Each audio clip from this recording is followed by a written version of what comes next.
DYF এবং টিওএফ দুটি বাম যুব সংগঠন গত প্রায় 8 বছরে বিজেপির নেতৃত্বে গোটা রাজ্যটা শেষ করে দেওয়ার এবং সঙ্গে সঙ্গে সুনিপুণ নীল নকশা করে বর্তমান ভবিষ্যৎ প্রজন্মকে শেষ করে দেওয়ার যে নীল নকশা রূপায়ণ করেছেন গত প্রায় 8 বছরে, তার বিরুদ্ধেই আমরা নতুন করে প্রজন্ম বাঁচাও কর্মসূচি নিয়ে রাস্তায় নেমেছি, আন্দোলনে নামছি।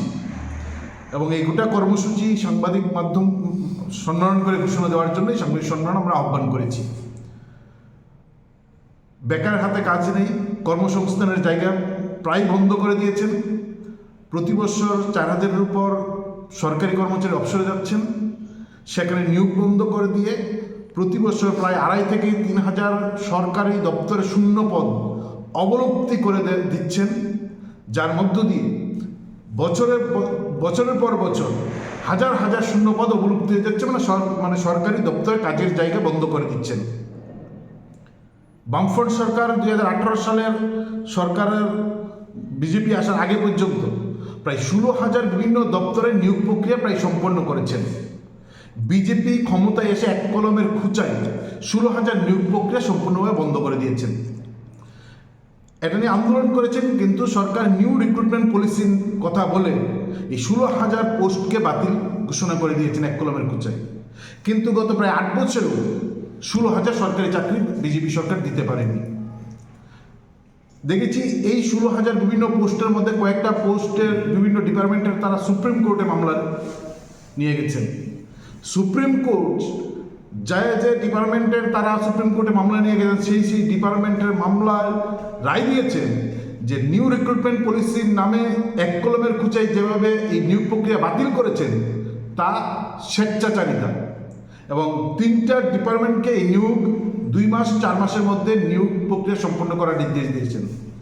রাজ্যের সরকার, দেশের সর্বোচ্চ আদালত সুপ্রিম কোর্টের এই রায় পর্যন্ত মানছেন না। ফলে যে রাজ্যের সরকার সুপ্রিম কোর্টের নির্দেশ মানেন না, এই রাজ্য সরকার একটা স্বৈরাচারিতা, এবং এই স্বৈরাচারিতা গোটা রাজ্যের মানুষের সঙ্গে করছেন। আমাদের রাজ্যের 40 লক্ষ মানুষের সঙ্গে একই দৃষ্টিভঙ্গিতে রাজ্য সরকারটা কাজ করছে।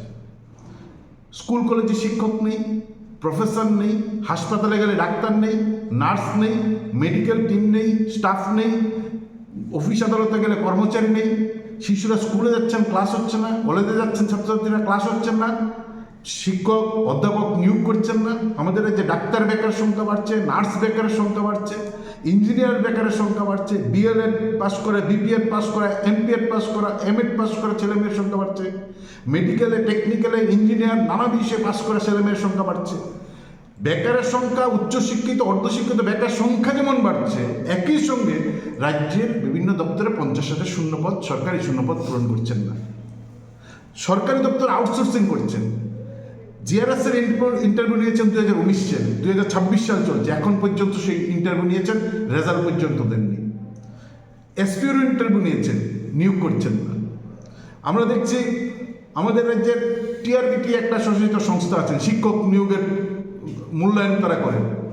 সরকারের একটা লেজুর ভিত্তি সংগঠনে টিআরবিটি পরিণত হয়েছে। TPSC, TCS officer, TPS officer, বিভিন্ন বড় বড় পোস্টের অফিসার কিংবা অধ্যাপক নিয়োগে তারা পরীক্ষা নেন।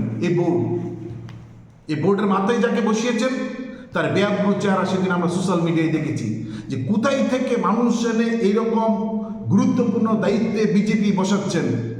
যে ছবি দেখেছেন, উনার যে ছবি ভিডিও বিভিন্ন সংবাদ মাধ্যম প্রকাশ হয়েছে, তাতে স্পষ্ট হয়েছে বিজেপি কেমন নেশামুক্ত ত্রিপুরা গড়তে চাইছেন।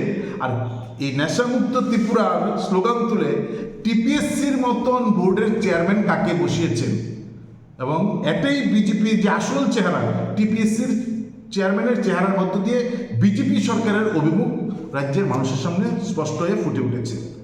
এইগুলো চলছে নিয়োগের প্রশ্নে বেকারদের সঙ্গে। একই সঙ্গে আমরা দেখছি নেশা, বিভৎস অবস্থা, মাকড়সার